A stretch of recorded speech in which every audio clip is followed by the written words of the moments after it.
नाज़रीन, पाकिस्तान आज खुदा खुदा करके श्रीलंका से मैच जीता है और खुदा खुदा करके आज पाकिस्तान की इज्जत बची है।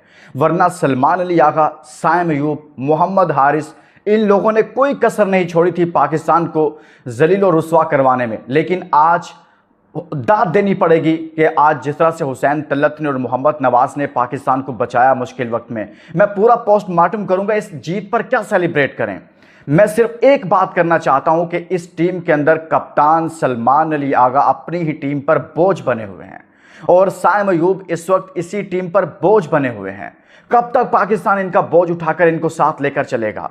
जो ही स्पिनर्स आते हैं ये साहिबान लेट जाते हैं। आज 8 साल के बाद पाकिस्तान ने श्रीलंका से कोई T20 मैच जीता है। 8 साल के बाद 2017 में, आज से 8 साल पहले सरफराज अहमद की कप्तानी में पाकिस्तान ने आखिरी मर्तबा श्रीलंका को हराया था और लास्ट 5 मैचेस आप मुसलसल श्रीलंका से T20 हारे हैं। और अब आज पाकिस्तान जीता और जिस तरह से जीता है, 133 रन बनाए थे श्रीलंका ने, 134 का टारगेट था। आपके हाथ पांव फूल गए।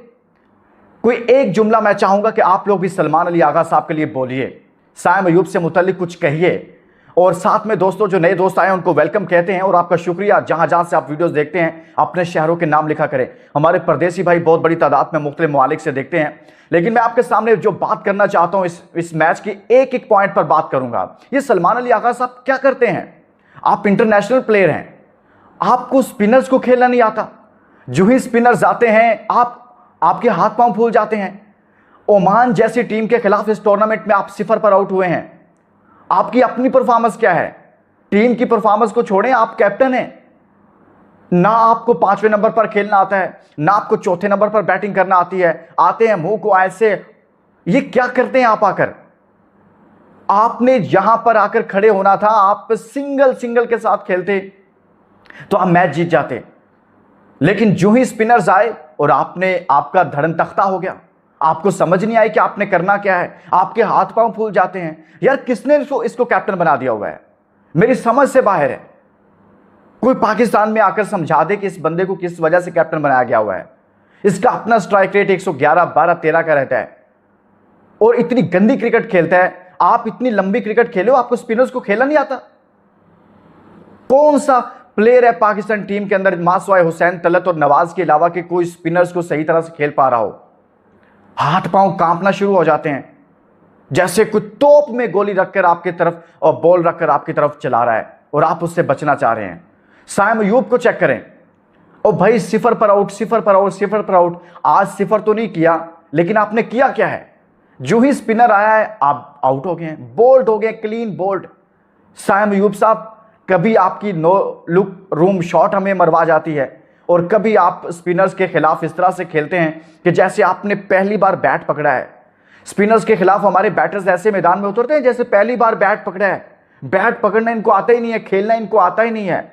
इसमें कोई शक नहीं है, श्रीलंका के पास दुनिया के बेहतरीन स्पिनर्स हैं इस वक्त। लेकिन यार इतनी गंदी बैटिंग, या तो हो ना, श्रीलंका ने जैसे हमें बताया गया था कि इस पिच पर 170 रन होने चाहिए। इस पिच का रिकॉर्ड ये बताता है कम से कम 170 रन होते तो श्रीलंका उसको डिफेंड करता और ये आइडियल 170 टारगेट होना था। लेकिन पाकिस्तान की खुशकिस्मती थी कि आज पाकिस्तान की बॉलिंग परफॉर्म कर गई और 133 पे आपने आउट कर दिया। लेकिन आपकी बैटिंग आज जवाब देगी। क्या किया आपके मिडिल ऑर्डर ने? आपका मिडिल ऑर्डर बिल्कुल भी स्पिनर्स को नहीं खेल पाता। खास तौर पर मैं आज सलमान अली आगा की बात कर रहा हूं। यार क्या परफॉर्म कर रहे हो तुम लोग? क्या बैटिंग की है आपने आज 30 बॉल पे जो 32 रन आज हुसैन तल्लत ने किए हैं ना, इस लड़के ने आपको बचाया है। इस लड़के ने आपको बचाया। मैं माजरत करता हूं कि मैंने थोड़ा क्रिटिसाइज किया लास्ट मैच में। उसकी वजह यह थी कि आपने बैटिंग ऑर्डर, उस वक्त मैच का टेम्पो कुछ और था इंडिया के खिलाफ और यही खबर मैंने भी दी थी अपने चैनल पर सबसे पहले यूट्यूब पर कि इसको ड्रॉप किया जा रहा है। फिर मैंने अपने टीवी चैनल पर यह खबर दी। फिर तमाम पाकिस्तान के मीडिया ने, नेशनल मीडिया के बड़े बड़े चैनल्स ने और तमाम रिपोर्टर्स ने बाद में ब्रेकिंग न्यूज की कि हुसैन तलत को ड्रॉप किया जा रहा है और हसन नवाज को लाया जा रहा है। लेकिन मैं दाद देना चाहता हूं उस बंदे को जिसने इसको ड्रॉप नहीं किया आखिरी वक्त पे। और यह बिल्कुल दुरुस्त खबर थी कि ड्रॉप कर दिया गया था। लेकिन जिसके दिमाग में यह आया है कि यार श्रीलंका के तो बड़े तगड़े स्पिनर और आज एक एक्स्ट्रा स्पिनर उन्होंने डाला हुआ था, तो इसका होना बहुत जरूरी है। वो मैच को बचा गया है। लेकिन यार आप रिंग कर जीत रहे हैं। कोई एक मैच तो पाकिस्तानियों को ऐसा जितवा कर दे दो जिसमें पाकिस्तानी टेंशन ना लें। जिस तरह से इंडिया ने आपको हराया था और अपनी कौम को मैच जीत कर दिया था। कोई एक मैच यूएई के खिलाफ आप खेलते हैं तो आपका हाथ पांव फूल जाते हैं, ओमान के खिलाफ खेलते हैं तो आपके हाथ पांव फूल जाते हैं। ये कौन सी बैटिंग है? ये कौन सी तर्ज की क्रिकेट खेलते हैं आप? पूरी कौम सकते में चली जाती है कि साहिबान के सामने अब स्पिनर्स आ गए हैं, अब मर जाएंगे, अब तो खेला ही नहीं जाएगा। आप ये देखिए कि हमारे बैटर्स को देखें आप। नवाज वेल्डन यार बहुत आला। साहब फरहान ने 15 पर 24 किए, ठीक है। 19 पर 17 किए फखर जमान साहब ने, ये भी कुछ अच्छा नहीं किए रहे बहुत ज़्यादा। 3 बॉल पे साहब ने 2 रन किए। साइम अयूब जो ही स्पिनर आए भाई साहब घर चले गए। सलमान अली आगा साहब ने 6 बॉल पर 5 रन किए। यार यहां पर आपने रुकना था। हुसैन तलत को 30 बॉल पर 32 रन, इस लड़के ने कमाल की इनिंग खेली और पाकिस्तान को बचाया इसी ने है। अगर 170 रन होते ना तो आपका बुरा हाल हो जाना था यहां पर। और मोहम्मद हारिस, ये लगता है इसको कोई जहनी बीमारी है, कोई दिमागी तवाज़ुन इसका ठीक नहीं है। और यार आपको पता है कि नया बॉलर आपके लिए लगाया गया है, वेरिएशन किया है उनके कैप्टन ने, तो आप पहले बॉल को थोड़ा सा चेक कर लो, उसको आप जहनी तौर पर तैयार। आपने आते ही सिंगल डबल किए, सबने अप्रिशिएट किया, मैं खुद बड़ा हैरान हुआ, लेकिन आपने फिर वही किया। एक कीड़ा है दिमाग के अंदर। नया बॉलर आता है, आप उसको चेक करो ये किस तरह की बॉल करेगा, कैसे करेगा। आप उस पर भी बैट खोल रहे हो और फिर बीट हो गए। क्या कमाल की बैटिंग है यार। मोहम्मद नवाज 24 बॉल पर 38, 3 छक्के 3 चौके 158 के स्ट्राइक रेट से खेला है। वेल्डन यार, इसने इन 2 लड़कों ने आपको मैच जितवा कर दिया है। इन 2 लड़कों ने इस एशिया कप में पाकिस्तान इतनी गंदी क्रिकेट खेल रहा है कि जिसका कोई हिसाब ही नहीं है। मैं कहता हूं बांग्लादेश ने श्रीलंका को हराया हुआ है और वो बांग्लादेश पाकिस्तान को ना हरा दे। और मुझे लग रहा है जितनी अच्छी क्वालिटी की वो क्रिकेट खेल रहा है।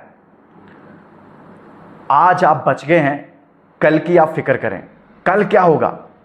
हम कह रहे हैं जी फाइनल तक पहुंचने के लिए हम बच गए हैं, फाइनल में हमारे साथ क्या हशर नशर हो सकता है। इस तरह की क्रिकेट हमें बचा पाएगी? इतनी गंदी क्रिकेट हम खेल रहे हैं। बॉलिंग की बात करते हैं हम। बॉलिंग में पाकिस्तान की तरफ से शाहीन अफरीदी ने आज बहुत अच्छी बॉलिंग की है, 3 विकेटें ली हैं और इनसे मुतालिक भी खबर थी कि ड्रॉप किया जाएगा। 4 ओवर्स में 28 रन देकर 3 विकेटें हासिल की हैं। अगर चेंजेस होती तो दोनों चेंज होना था, नहीं हुए तो फिर दोनों ही नहीं हुए। फिर यही पैटर्न चला कि जी हम सेम स्ट्रैटेजी के साथ, सेम टीम के साथ खेलेंगे। फ़हीम अशरफ 4 बॉल पर 34 रन, हारिस रऊफ 4 बॉल पर 37 फ़हीम अशरफ 4 ओवर्स में 34 रन दिए, कोई विकेट नहीं। हारिस रऊफ ने 4 ओवर्स में 37 रन देकर 2 विकेटें ली हैं। सलमान आगा साहब 1 ओवर्स में 5 रन। हुसैन तलत ने 3 ओवर्स में 18 रन, 2 विकेटें। अब्रार अहमद 4 ओवर्स में 8 रन। आपने उस मैच में गलती क्या की थी? एक तो आपने उस वक्त हुसैन तलत को भेजा था, वहां पर आपको खुद जाना चाहिए था, जाकर तेज खेलते इंडिया के खिलाफ। यहां पर आपने बिल्कुल ठीक किया, आप आए लेकिन आप भी एक्सपोज हो गए हैं। सलमान अली आगा साहब आप बुरी तरह से एक्सपोज हो गए हैं। ना तो आप अच्छे कैप्टन हैं, ना आप मिडिल ऑर्डर का बैट्समैन वो होता है जो स्पिनर्स को अच्छा खेले। जिसको स्पिनर्स को खेलना नहीं आता वो क्या मिडिल ऑर्डर का बैट्समैन है भाई? उसके बारे में तो यही कहा जाएगा ना, कहां से उठाकर ले आए भाई, ये कौन है, क्या है, ये कौन सा मिडिल ऑर्डर का बैट्समैन है कि उसके साथ लिखा जाए कि ये मिडिल ऑर्डर बैट्समैन और उसे स्पिनर्स को खेलना ना आए। ये सलमान अली आगा साहब हैं। दोस्तों इजाज़त दीजिए, बचत हो गई है, अब आगे देखिए क्या होता है। अल्लाह हाफिज़।